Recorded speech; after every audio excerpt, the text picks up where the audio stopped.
Merci.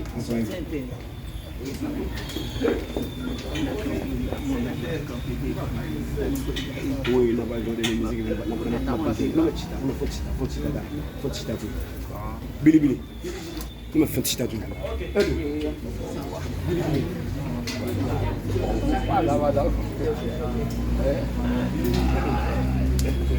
Oh, apportez là. On parle italien tout. Depuis que les professionnels n'aiment pas ça.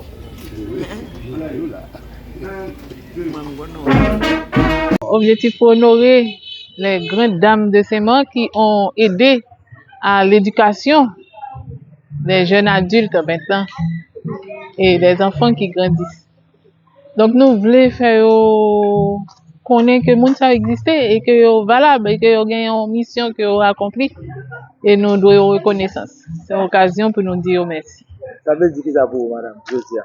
Bon, ça veut dire que nous avons fait connexion entre adultes en grand monde, jeunes et petits monde. Donc c'est une fierté pour nous. Merci. Et ça, pour faire Josia, il y a un peu de monde là qui apprécie. C'est pour la première fois ça fait en ville. Mais vous avez un modèle dans tête pour faire Josia?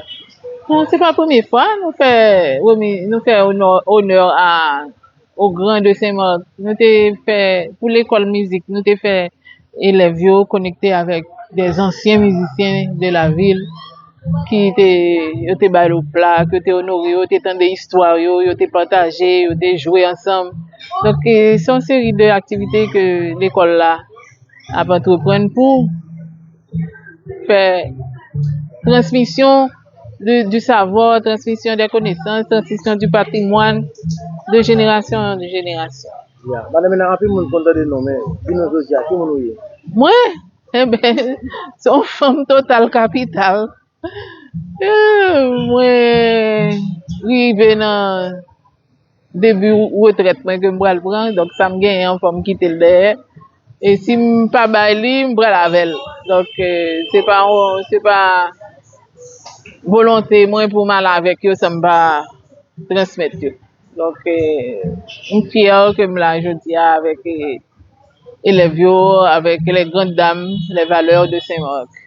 Où vous venez participer dans l'école là? Qui ça nous dit? Et il faut gagner l'âge de 7 ans, à partir de 7 ans, jusqu'à X, parce que nous gagnons des adultes comme élèves. Yeah. Et puis, il y a payé frais de participation, frais annuels, et puis il y a payé scolarité annuelle. Ça fait total 9 000 gouttes par an.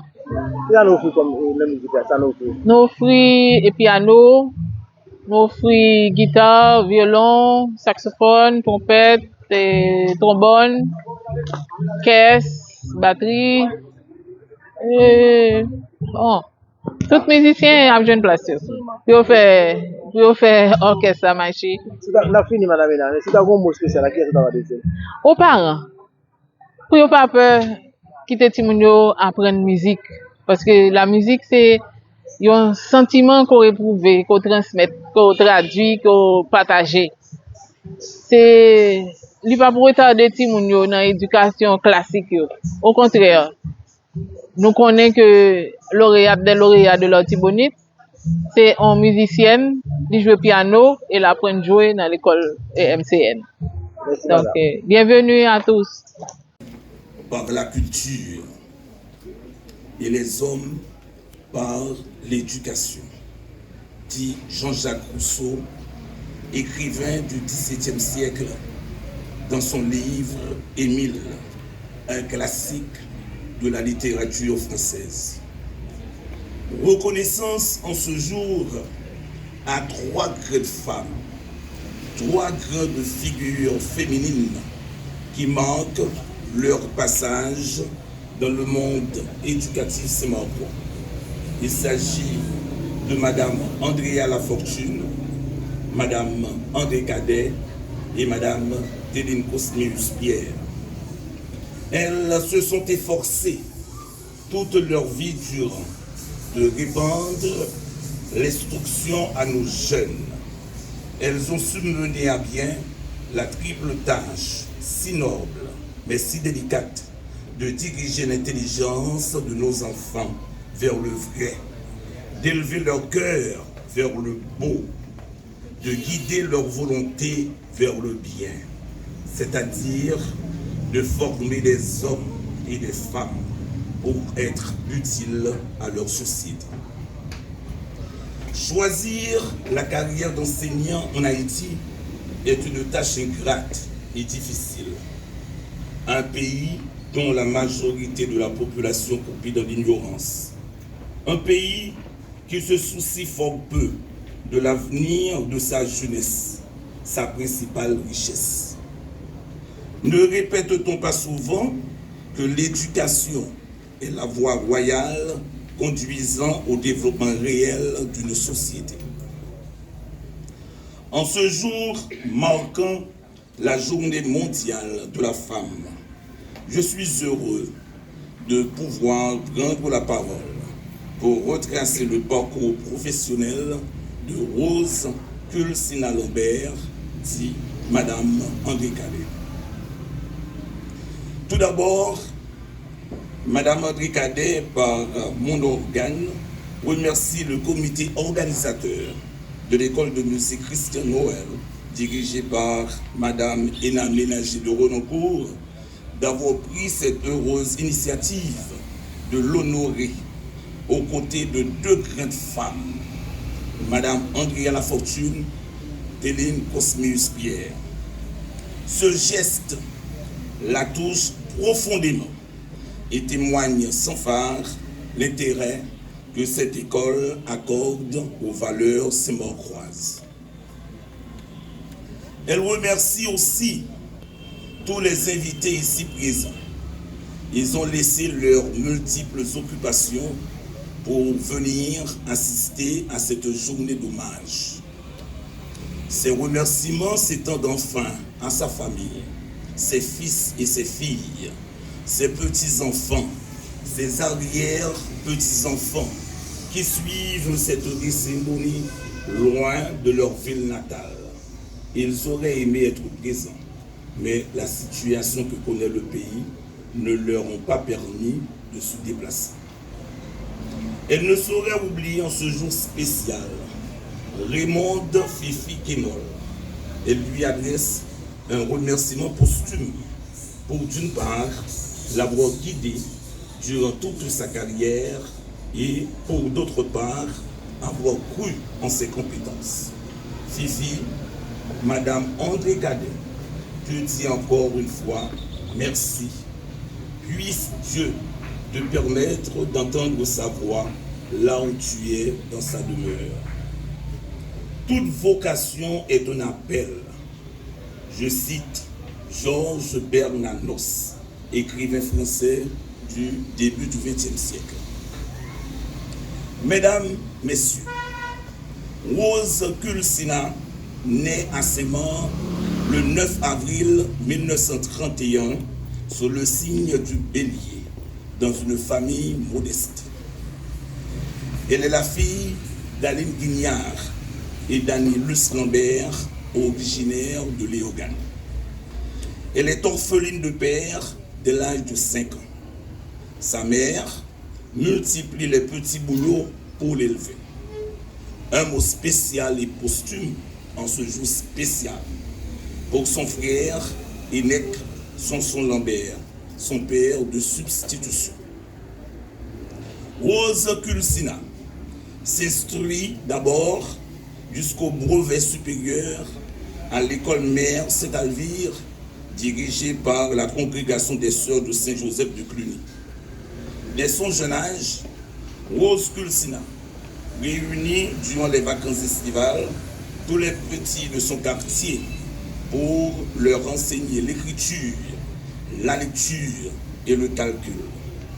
Elle tient avec talent son rôle de maîtresse d'école. Sa mère lui prédit déjà une carrière d'institutrice. Elle lui achète des craies et un petit tableau noir pour lui permettre de mieux s'exercer.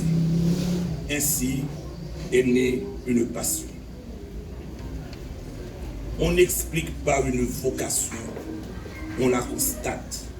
Je cite Jacques Chardon, écrivain français.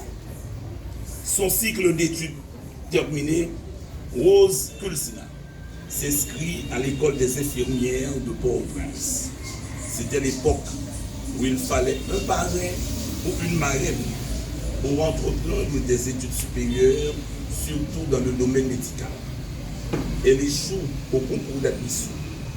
Cet échec la détermine à poursuivre son secondaire au lycée des jeunes filles de Port-au-Prince. Les difficultés financières qu'éprouve sa mère, veuve depuis tantôt une quinzaine d'années, la contraint à retourner à Saint-Marc. Le lycée Sténio-Vincent, la seule institution secondaire de l'époque, la reçoit. Elle est la seule fille de sa génération à fréquenter le lycée. La majorité des filles terminent leurs études au brevet supérieur si leurs parents ne disposent pas assez de moyens pour leur permettre de les poursuivre à Port-au-Prince. Père Joseph Marek, curé de la paroisse, exerce de fortes pressions sur sa mère, fervente catholique, la menaçant même d'excommunion si elle continue à s'y rendre. Selon Père Marek, cette école est faite pour les garçons et non pour les filles. Grâce à elle, les portes du lycée s'ouvrent aux autres filles de la ville.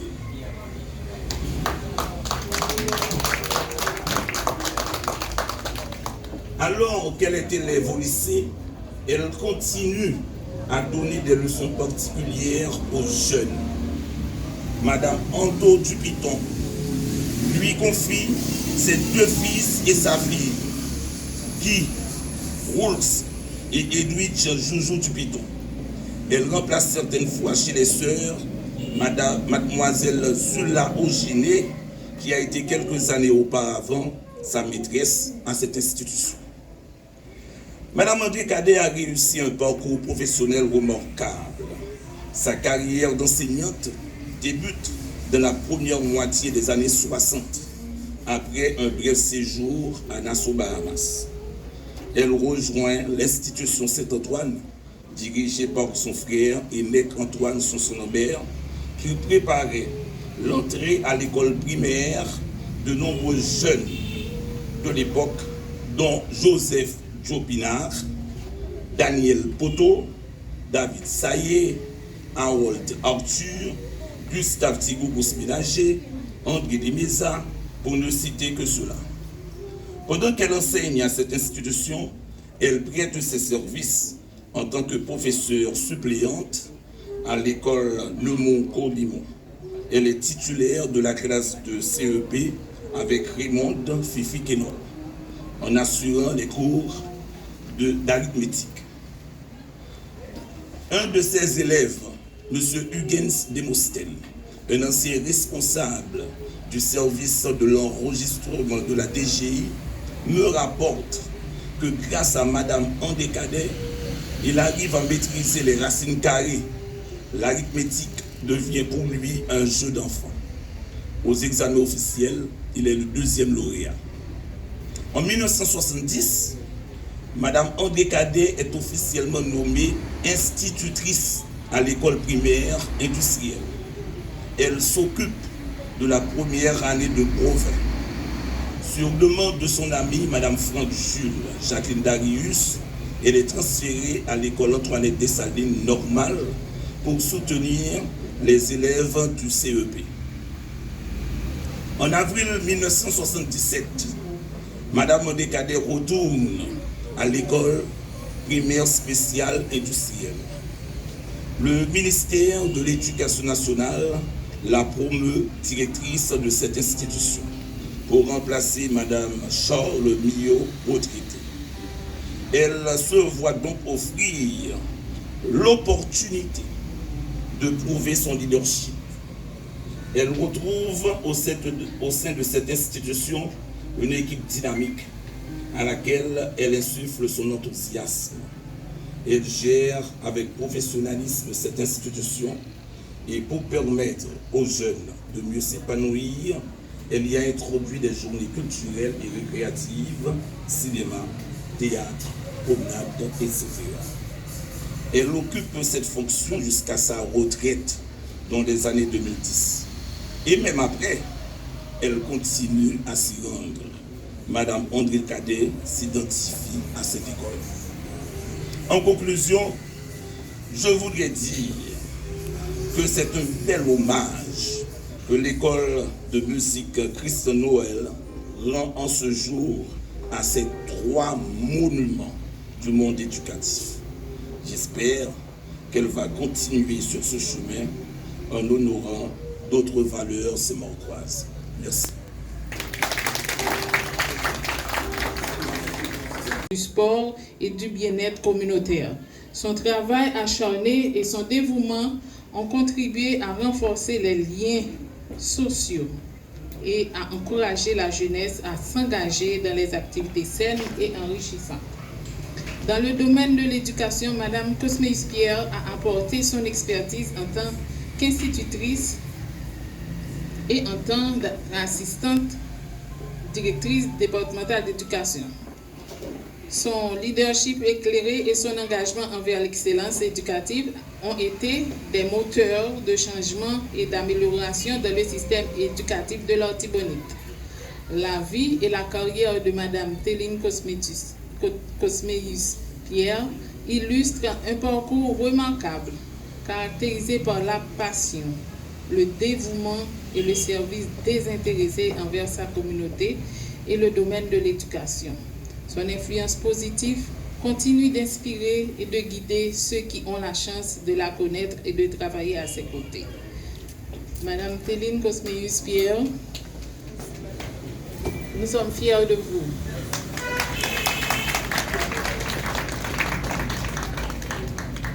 Réalisation du premier recensement général de la population au bureau placé à Carrefour-Bay, qu'elle s'intéresse à l'éducation sous l'influence de M. Joseph C. Bernard, ex-ministre de l'Éducation nationale.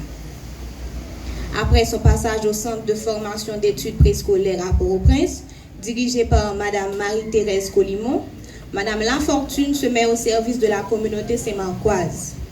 C'est ainsi que son parcours dans l'éducation débute à la Loire, 4e section de Saint-Marc. Dans une école nationale, elle y enseigne la couture pendant 6 ans. Madame Lafortune enseigne aussi les cours classiques aux écoles nationales Armand Toby, Élodie Lérisson, Sanon Dérac et Némou Colimon. Elle n'a cessé de se perfectionner en participant à de nombreux congrès et formations sur l'éducation, notamment 4 ans d'études avec des coopérants français pour l'intégration de la méthode Frère Jacques. Suite à la suppression des classes enfantines dans les écoles nationales, animée d'une passion pour l'enseignement préscolaire, l'institutrice fonda en 1974 l'école Marie-Immaculée. En 1987, Madame Lafortune présente les statuts de l'AEMSA, Association des anciens élèves de l'école Mère Sainte-Alvire. Veuve, fervente catholique, Madame Lafortune s'est donnée pour mission d'être utile à sa communauté à travers sa devise: donner à manger à ceux qui ont faim, à boire à ceux qui ont soif, vêtir ceux qui sont nus, assister les malades, visiter les prisonniers, loger le sans-abri, ensevelir les morts. Les bras ouverts de Madame Lafortune accueillent tous ceux qui viennent à elle, à la recherche de réconfort et du mieux-être. Ceci lui a valu le respect de porter le nom de mère de tous les prêtres. À l'âge de 95 ans, Madame Andréa Lafortune reste une figure active et influente, continuant à inspirer ceux qui l'entourent par son exemple de générosité, de compassion et de persévérance. Son héritage perdurera à travers les générations, marquant indéniablement l'histoire de Saint-Marc et de toute sa communauté. Madame Lafortune, on est fiers de vous. Ou c'est moun qui remet information. Abonnez sur chaîne YouTube 1100 Madaeus là. Là où fin abonné, cliquez sur cette cloche là pour recevoir notification. À chaque fois une vidéo tout neuf tombé, partagez le tout avec amis.